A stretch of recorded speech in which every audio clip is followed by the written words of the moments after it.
नुकतेच निवडून आलेले पुण्याचे खासदार मुरलीधर मोहोळ सध्या माझ्या सोबत आहेत। अण्णा, तुम्ही जिंकल्यानंतर सांगितलं की याचं क्रेडिट अर्थातच श्रेय तुम्ही तुमच्या नेते देवेंद्र फडणवीस यांना दिलं। मात्र आज देवेंद्र फडणवीस यांनी पत्रकार परिषद घेऊन सांगितलं राज्यामध्ये ज्या पद्धतीने जागा कमी झालेल्या आहेत महायुतीच्या, त्याची जबाबदारी त्यांनी घेतली आणि त्यामुळे त्यांनी वरिष्ठांना विनंती केली की मला राज्य सरकारमधून मुक्त करावं, जेणेकरून मी पूर्ण फोकस हे पक्षावर करू शकेल।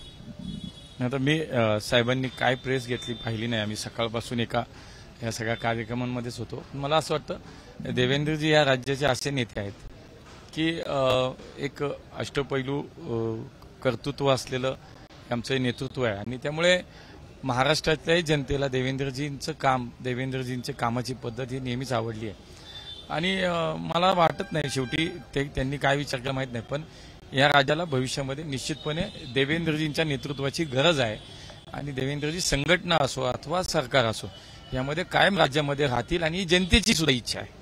परंतु त्यांनी स्वतः स्वीकारलेलं आहे की राज्यामध्ये ज्या पद्धतीने भाजपच्या जागा कमी झाल्या त्याला काय कारण वाटतात, कारण त्यांनी स्वतः सांगितले की जसं मी इथं मोठा नेता आहे, लोक माझ्यावर विश्वास करतात, ही जबाबदारी माझी आहे। शेवटी कसं ही लोकशाही आहे, लोकशाहीमध्ये या प्रक्रियेमध्ये कायमस्वरूपी काहीच राहत नसतं। आज जर थोडंसं निश्चित काही प्रमाणामध्ये अपयश आमच्या वाट्याला आलं असेल तर हे पुढे जाऊन हे 100% पुढच्या विधानसभेच्या निवडणुकीला त्याची परतफेड निश्चितपणे होईल। साहेब पुन्हा त्यांच्या नेतृत्वाखाली चांगलं यश आम्ही संपादन, आम्हाला कार्यकर्त्यांना विश्वास आहे। तर मला वाटत नाही की असा काही विचार वरती कोणी करेल।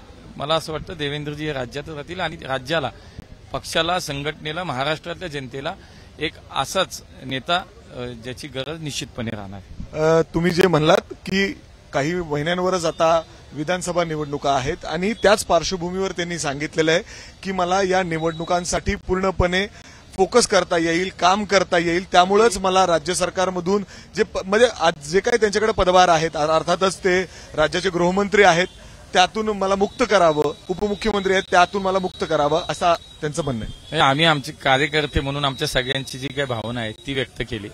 शेवटी ते आमचे नेते आहेत आणि मला असं वाटतं की जे काय ते विचार करत असतील ते निश्चितपणे त्याच्यात चांगली काही ती भावना असू शकते। शेवटी ते राज्यातच मला असं वाटतं की राहावेत आणि राहणार, हे तुम्हाला आम्ही कार्यकर्ते म्हणून आमची जी भावना ती सांगितली। जे त्यांनी आता जो सांगितलं त्याच्यातून अर्थातच तुम्ही काहीशे नाराज दिसता, आमची भावना व्यक्त केली। शेवटी अशीच भावना अध्यक्षांची देखील आहे, पक्ष संघटनेची ही भावना आहे। जर आपण बघितलं तर जे खासदार म्हणून निवडून आलेले आहेत ते देखील त्यांचं म्हणणं आहे की अर्थातच देवेंद्र फडणवीस यांनी असं जे पदभार आहे राज्य सरकारतून सोडू नये, अर्थातच देखील त्यांना हे करू देणार नाही। कॅमेरामॅन विजय राऊत, मी मिकी घई, एबीपी माझा, पुणे। एबीपी माझा, उघडा डोळे बघा नीट।